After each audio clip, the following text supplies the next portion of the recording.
Ever pondered about the invisible strings that bind us, the attachments that shape our identity? Let's embark on a journey of self-discovery, beginning with the first level of attachment, the authentic self. Imagine a picture of tranquility, where you are sipping a steaming cup of tea, feeling the warmth seep into your palms, savoring the aroma, and delighting in the soothing taste. You appreciate every moment, every nuance of this experience. Yet, if the tea were not available, it wouldn't ruin your day. You'd simply find another way to enjoy the moment, perhaps with a good book or a walk in nature. This is the essence of the authentic self, where we appreciate the beauty and pleasure of things without getting attached. We are not dependent on them to feel good or complete. The tea was wonderful, but its absence won't cast a shadow over our day. Our happiness is not tethered to it. Our joy comes from within, not from a cup of tea or anything else outside of us. This level of attachment is not about indifference, but about a healthy level of detachment. We can love and enjoy things, but we don't allow them to control us or our emotions. We are the masters of our happiness, not slaves to our desires or preferences. The authentic self is about being at peace with ourselves. It is about knowing that our happiness comes from within and that we don't need external factors to make us feel good or complete. It's about enjoying life's pleasures without becoming enslaved by them. It's about embracing life with open arms, ready to experience all it has to offer, yet not being swayed or controlled by it. The authentic self is about freedom. The freedom to enjoy without becoming ensnared. It's about flexibility, the ability to adapt and find joy in any situation. It's about inner peace, the tranquility that comes from knowing we are enough just as we are, without needing anything else to complete us. The authentic self is all about freedom, flexibility, and inner peace. Moving along, the second level of attachment is preference. At this juncture, our authentic selves begin to form affinities, creating a landscape of likes and dislikes that help shape our daily experiences. It's a bit like standing in a tea shop surrounded by an array of intriguing blends. You might find yourself drawn to the robust aroma of Earl Grey, while your friend might prefer the subtle floral notes of chamomile. These preferences are not binding shackles, but rather gentle guideposts. They help us navigate the world, pointing us towards the things that bring us joy and satisfaction. But crucially, they do not command us. We may prefer tea over coffee, yet if we find the teapot empty one morning, it's not a catastrophe. We can still pour a cup of coffee and sip it with relish. This is the beauty of preference. It is flexible and adaptable. It's not a rigid framework that restricts us, but a fluid, evolving set of inclinations that can change and develop over time. One day you might enjoy the sweet tang of an apple, and the next, you might find yourself craving the tart crunch of a pear. Preference is a dance between the self and the world, a delicate waltz, where we lead at times and at others we follow. It's a dialogue that allows us to engage with our environment, to explore and discover new tastes, new sounds, new sensations. Yet, we should remember that while our preferences might add a dash of spice to our lives, they do not hold the key to our happiness. They are not the sun around which our world revolves.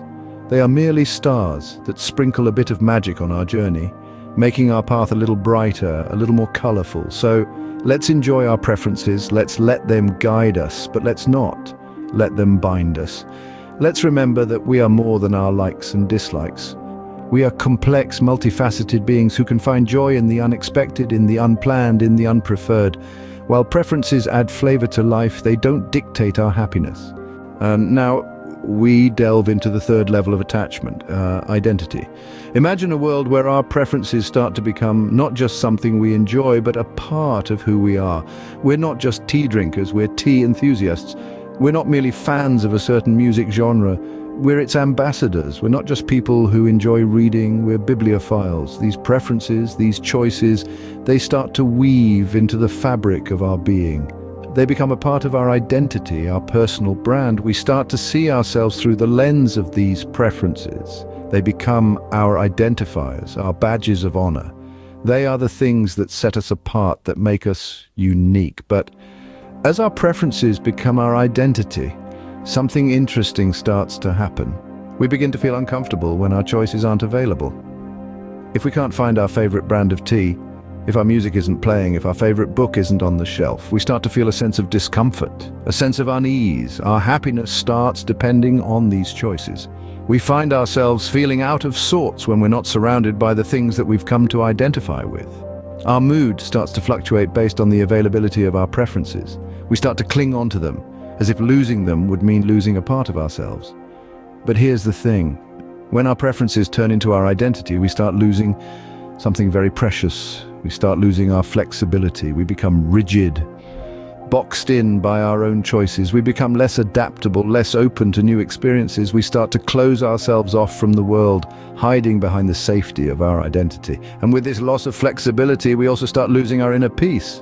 We become dependent on external factors for our happiness. We become slaves to our own identity. We become less of who we truly are and more of who we think we should be. When preferences turn into identity, we start losing our flexibility and inner peace. Deepening the bond, we arrive at the fourth level of attachment, internalization. This is where our chosen identity seeps into the very marrow of our being. It becomes so deeply ingrained in us that we can't even fathom our existence without it. It's no longer a simple choice or preference, but an integral part of our identity, our very essence. In this stage, our attachment is no longer superficial. It's a deeply rooted, almost primal connection. Let's take the example of tea. At this point, we don't just enjoy a good cup of tea, we need it. It's become more than a pleasurable experience. It's become a necessity, a non-negotiable part of our daily routine. If we don't get our morning tea, our day feels incomplete, as if something is missing. We feel out of balance, out of sync. Our peace of mind, our sense of well-being is now tied to this simple act of sipping tea.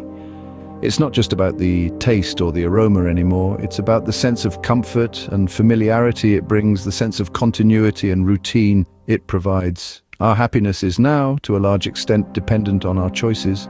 We've built our lives around these choices, these attachments. They've become our comfort zones, our safe havens. But in doing so, we've also limited our experiences, our possibilities. We've created a bubble around ourselves, a bubble made up of our choices and preferences. And while this bubble gives us a sense of security, it also isolates us, it restricts us. We become prisoners of our own choices, our own attachments. We've lost our flexibility, our adaptability. We've lost our freedom to explore, to experiment, to grow. This is the danger of internalization. It can lead to stagnation, to a sense of being stuck. It can make us rigid, inflexible, resistant to change. It can rob us of our capacity for growth, for evolution, for transformation. With internalization, we've chained ourselves to our choices, losing our freedom. Finally, we reach the peak of attachment, fanaticism. At this stage, our choices become our religion, our dogma. Our beliefs are etched so deeply into our being that we become fanatics, unable to see beyond the confines of our chosen path. In the clutches of fanaticism, we lose our capacity for understanding and empathy. We become so attached to our choices that any criticism or alternative point of view is seen as a personal attack. It's as if we're wearing blinkers, our vision narrowed down to only what aligns with our beliefs. Consider this example. If you're a tea fanatic and someone else prefers coffee, it's not just a simple matter of differing tastes. No, it's perceived as an affront, a direct challenge to your identity. You feel compelled to defend your choice, to prove why tea is superior to coffee. Yet, it's not just about defending our choices. Our happiness, our sense of self-worth, becomes entwined with others validating our choices. It's as if we've built a fortress around our identity, and every nod of approval, every agreement, is a brick that strengthens the walls. But what happens when the fortress is challenged? When someone disagrees or presents a different perspective, we feel threatened. Our happiness takes a hit. We retaliate, not realizing that the fortress we've built is not a sign of strength, but a prison that confines us, that limits our growth and potential. Essentially, fanaticism is a trap. It's a cage that we build around ourselves, where our identity is no longer defined by who we are, but by our attachments. We become so consumed by our beliefs, our preferences, that we lose sight of the bigger picture, our authentic self. In the end, it's important to remember that our choices are just that. Choices. They don't define us. They're not the entirety of our existence. We are more than our preferences, more than our attachments. Fanaticism is the ultimate loss of self, where our identity is completely consumed by our attachments. Let's not let our attachments overshadow our true selves. Let's strive to keep our identity separate from our choices. Let's aim for understanding, empathy, and compassion rather than blind fanaticism. So where do you see yourself in these levels of attachment? Understanding these levels is a crucial step towards maintaining a balanced life. It's perfectly normal to have preferences and to identify with them, yet we must ensure they don't take the reins. As we navigate the twists and turns of life, our goal should be to remain our authentic selves, embodying freedom and peace. Remember, you are more than your attachments. You are your authentic self.